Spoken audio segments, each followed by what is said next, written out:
15 વર્ષથી પાલેજમાં જૂના અને જાણીતા computer, laptop, CCTV camera service, printer repairing તેમજ નવા અને જૂના કોમ્પ્યુટર લે-વેચ કરનાર. એડમિશન ફોર્મ તેમજ તમામ સરકારી ફોર્મ ઓનલાઈન ભરી આપવામાં આવશે.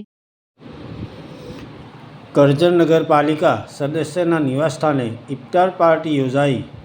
સદસ્યએ કોમી એકતાનો સંદેશ આપ્યો. કરજણ શહેરના જૂના બજાર સ્થિત સૈયદનગર સોસાયટી ખાતે ગતરોજ કરજણ નગરપાલિકાના વોર્ડ નંબર 7ના કોર્પોરેટર મોહમ્મદભાઈ સિંધી દ્વારા ઇફ્તાર પાર્ટીનું આયોજન કરવામાં આવ્યું હતું.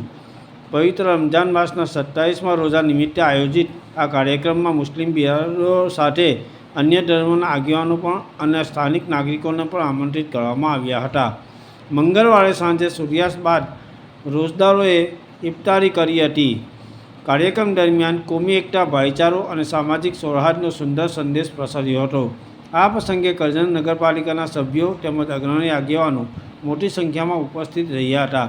મોહમ્મદભાઈ સિંધી સામાજિક અને રાજકીય ક્ષેત્રે તેમની અવિરત સેવાઓ માટે કરજણ નગરમાં સુવિખ્યાત થયા છે.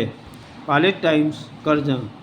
મહિનાનો પવિત્ર દિવસ હોય 27મો રોજો જેને કહેવામાં આવે છે, અને 27મો રોજો દર વર્ષની જેમ આજે પણ આ વિસ્તારના કોર્પોરેટર તરીકે હું દર વર્ષે જે રોજો ખોલાવું છું એ રીતના પ્રણાલિકા મુજબ આ વર્ષે પણ મેં રોજો ખોલાવ્યો છે.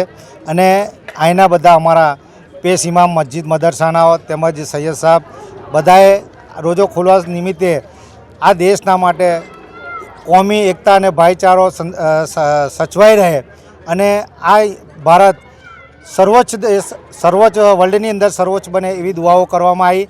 અને આ તબક્કે હું પણ આપના માધ્યમપૂર્વક કહેવા માગું છું કે અમારો વિસ્તાર હર હંમેશ ભાઈચારાથી, એકતાથી આજે પણ ચાલી રહેલો છે. હરેક તહેવારો અમે સૌ સાથે મળીને ઉજવીએ છીએ. આજે જે રોજો ખોલાવ્યો તેમાં પણ હિન્દુ મુસ્લિમ હતા, અમારા કોર્પોરેટરો પણ હાજર હતા, તેમજ આ વિસ્તારના હિન્દુ આગેવાનો પણ સાથે હતા અને મુસ્લિમ આગેવાનો પણ સાથે હતા.